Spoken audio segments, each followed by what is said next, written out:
My dear students, and welcome back to my channel. In today's video, we will solve few competency based questions from the chapter metals and non-metals. So let us proceed. So this question states that the following activity is set up in the science lab by the teacher. He clamped an aluminium wire on a stand and fixed a pin to the free end of the wire using wax. Then he heated the wire with a burner from the end where the wire is clamped. Students observed the pin fall off. ठीक है, अगर आप note करें तो ये book में आपके activity 3.5 है. ठीक है, जो आपका चैप्टर है मेटल नॉन मेटल, उसमें एक्टिविटी 3.5 को ही यहाँ पर दिखाया गया है. ठीक है, क्योंकि कॉम्पिटेंसी बेस्ड क्वेश्चंस है, मैंने पहले ही बोला है कि एक्टिविटीज बहुत इंपॉर्टेंट है. जितनी भी एक्टिविटीज हैं उनके बेसिस पे आपके क्वेश्चंस बन सकते हैं. ठीक है, तो यहाँ पे क्या कह रहा है कि एक टीचर ने एक एल्युमिनियम वायर को क्लैंप किया स्टैंड में और इसके फ्री एंड पे वैक्स से पिन को चिपका दिया और फिर यहाँ पर एक तरफ से स्पिरिट लैंप को बर्न किया और देखा कि जो पिन है वो फॉल ऑफ हुआ. ठीक है, अब क्वेश्चन क्या पूछा है कि if the teacher replaces aluminium wire by the silver wire. मतलब अभी जो यहाँ पर टीचर ने एल्युमिनियम वायर लिया था, यहाँ पर टीचर ने क्या लिया था, एल्युमिनियम वायर. अब कह रहा है कि अगर एल्युमिनियम वायर को रिप्लेस कर दिया जाए सिल्वर वायर से, will the students observation change, justify your answer. तो स्टूडेंट का ऑब्जर्वेशन क्या था? फर्स्ट केस में students observe the pin fall of. ठीक है, कि जब यहाँ पर हीट किया एल्युमिनियम वायर को तो यहाँ पर जो पिन था वो फॉल हो गया. अब एल्युमिनियम वायर को अगर सिल्वर वायर से रिप्लेस कर दिया तो क्या होगा? तो ऑब्जर्वेशन में क्या कोई चेंज होगा और क्या चेंज होगा? तो अभी यहाँ पे एक्टिविटी केवल आपको दिखा दिया, अब आपको अपना दिमाग लगाना है. तो यहाँ पर क्या कह रहा है कि एल्युमिनियम को सिल्वर से रिप्लेस कर दिया तो क्या होगा? तो सिल्वर भी मेटल है, एल्युमिनियम भी मेटल है, तो क्या होगा? हीट होके पिन जो है वो अब भी गिरेगी, लेकिन silver is better conductor of heat than aluminium. तो जल्दी से हीट ट्रांसफर होगी और पिन जो है वो जल्दी फॉल ऑफ होगा. तो हमारा आंसर क्या होगा कि the pin will fall of, the pin will fall of in less time. मतलब पहले से कम टाइम में पिन जो है वो फॉल होगी. और जस्टिफिकेशन क्या है? जस्टिफिकेशन इज कि because silver is better conductor, because silver is better conductor of heat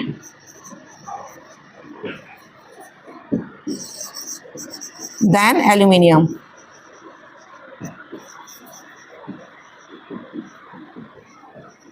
ठीक है, देन नेक्स्ट क्वेश्चन क्या पूछा है कि will the aluminium wire melt, कि क्या जो एल्युमिनियम वायर है वो मेल्ट होगा? कैसे? क्या स्पिरिट लैंप जलाने पर क्या एल्युमिनियम वायर मेल्ट हो जाएगा? Give reason for your answer. तो पहले तो हमें क्या आंसर देना है कि will the aluminium wire melt. First question का आंसर क्या हो जाएगा? No, aluminium wire will not melt. क्यों? क्योंकि मेटल है, मेटल का क्या होता है? हाई मेल्टिंग पॉइंट होता है. ठीक है, तो गिव रीजन क्या है? रीजन हो गया वही कि because aluminium is a metal and metal has high melting point, so the aluminium wire will not melt. क्या हो जाएगा? Because aluminium is a metal and it has high melting point, so it will not melt. ठीक है, तो इस type के questions आपके आएंगे. तो आपको बिल्कुल अपना जो कॉन्सेप्ट है वो क्लियर रखना है, और क्लियर अगर आपका कॉन्सेप्ट होगा तो ही आप ये वाले क्वेश्चंस आसानी से अच्छे से कर पाएंगे. और हर एक क्वेश्चन को अच्छे से पढ़ना है, क्या चीजें पूछ रही हैं उन सब चीजों को सीक्वेंस में आंसर देना है. ठीक है, बढ़ते हैं नेक्स्ट क्वेश्चन की तरफ. Let us see the next question. Next question is an element X is stored in kerosene. ठीक है, अभी कह रहा है कि an element X is stored in kerosene and cannot be extracted from its ore using a reducing agent. ठीक है, अब जहां पर भी केरोसिन की बात आ गई कि किसी मेटल को हमने केरोसिन में रखा है, तो पता हो जाना चाहिए कि सोडियम और पोटेशियम की बात हो रही है यहाँ पे, जो कि हाईली रिएक्टिव मेटल्स होते हैं.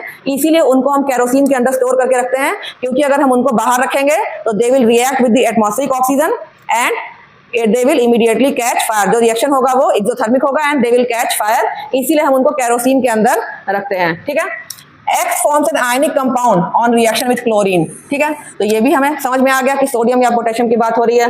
तो अभी क्वेश्चन क्या है?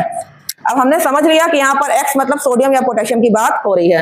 ठीक है, जनरली हम सोडियम को लेकर चलेंगे. ठीक है, potassium is also the answer. Sodium को लेकर अगर हम लिख देते हैं आंसर तो भी गलत नहीं है. ठीक है, so can we store X in water?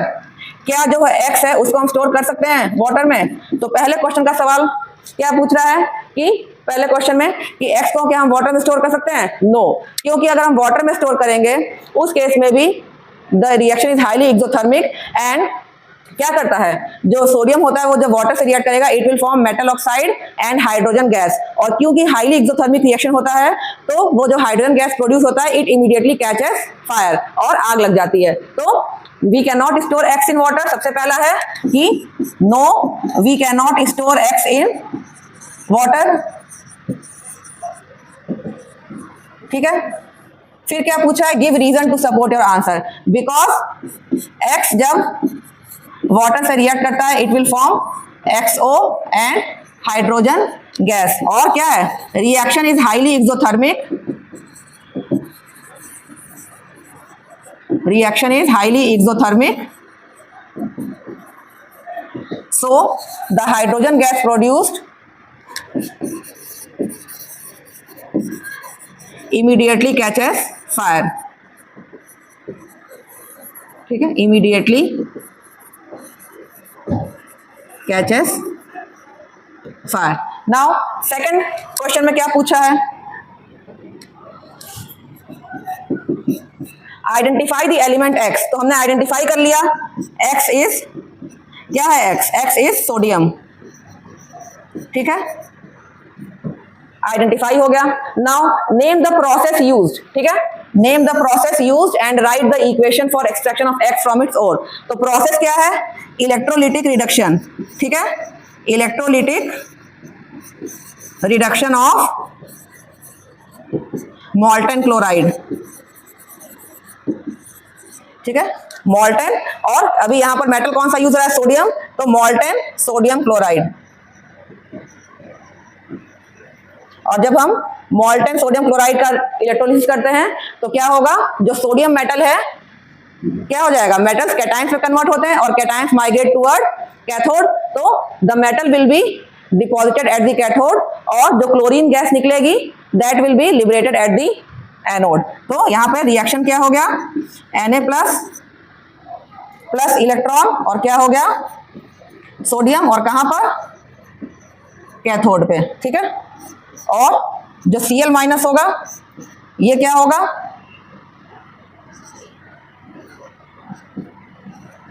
ये chlorine gas will be liberated at anode. तो जो भी पूछ रहा है हमें लाइन से लेकर चलना है कि पहले क्या पूछा, आइडेंटिफाई द एलिमेंट एक्स, तो आइडेंटिफाई कर लिया, फिर नेम द प्रोसेस, तो नेम कर दिया, फिर राइट द इक्वेशन, तो इक्वेशन लिख दिया। इस टाइप से हमें आंसर्स लिखने हैं। Let us move towards the next question. Next question is the domes of many buildings in Europe are made of copper. कह रहा है कि यूरोप में कई सारे बिल्डिंग्स की डोम जो है वो कॉपर से बनी है, and these domes now appear greenish in colour, ठीक है।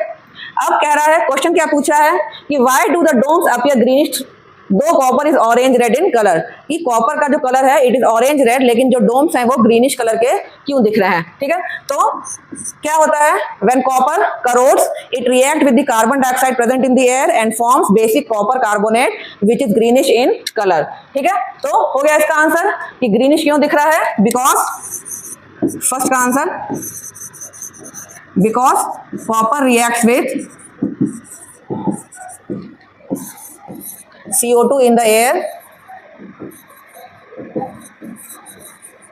and forms basic copper carbonate which is greenish in color,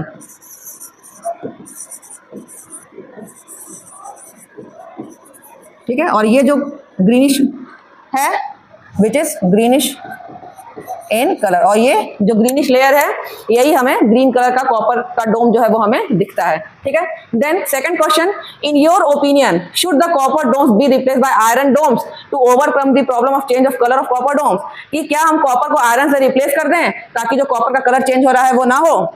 तो क्या होगा, क्या आयरन मेटल नहीं है, क्या आयरन करोड नहीं होगा, आयरन भी होगा, बल्कि दोनों में क्या डिफरेंस है कि आयरन जब करोड होता है, रस्टिंग होती है तो वो चिप ऑफ हो जाता है और डेटीरियोरेट होता है, लेकिन कॉपर के केस में एक प्रोटेक्टिव लेयर बन जाती है जो कि आगे प्रिवेंट करती है फर्दर कोरोजन। तो should the copper dome be replaced, no, copper dome should not be replaced, ठीक है, नो, copper domes should not be replaced क्यों रिप्लेस नहीं होना चाहिए?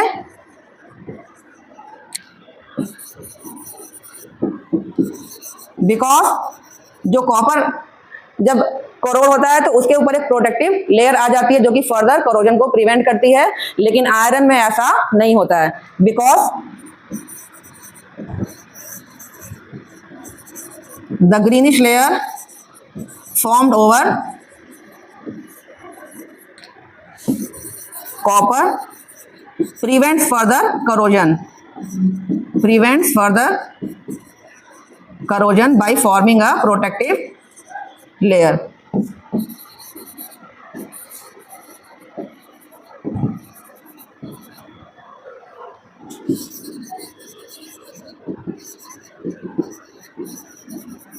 ठीक है, और आयरन के साथ ऐसा नहीं है। देन थर्ड क्वेश्चन क्या पूछ रहा है?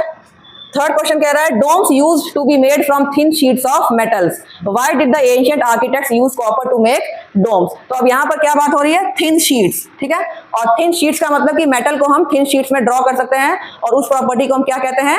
मैलिएबिलिटी। तो कॉपर को क्यों यूज किया था एंशिएंट आर्किटेक्ट्स ने? Because copper is a highly malleable metal. So ancient architects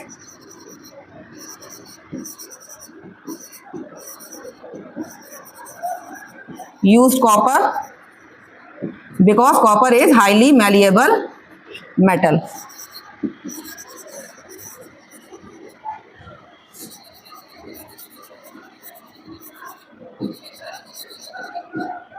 ठीक है, तो एक एक करके हमें क्वेश्चन पढ़ते जाना है और एक एक करके हमें उसके आंसर्स लिखने होते हैं। ठीक है, बिल्कुल देख के कि क्या पूछ रहा है। ठीक है, हर एक क्वेश्चन में भी अगर दो चीजें पूछ रही हैं तो समझ के कि क्या पूछा जा रहा है, उसके बेसिस पे हमें आंसर लिखना है। एक एक क्वेश्चन पढ़ के और एक एक क्वेश्चन का आंसर हमें नीचे देना होता है। So this was all about today. We will meet in another video with more questions like this. So see you in the next video. Thank you.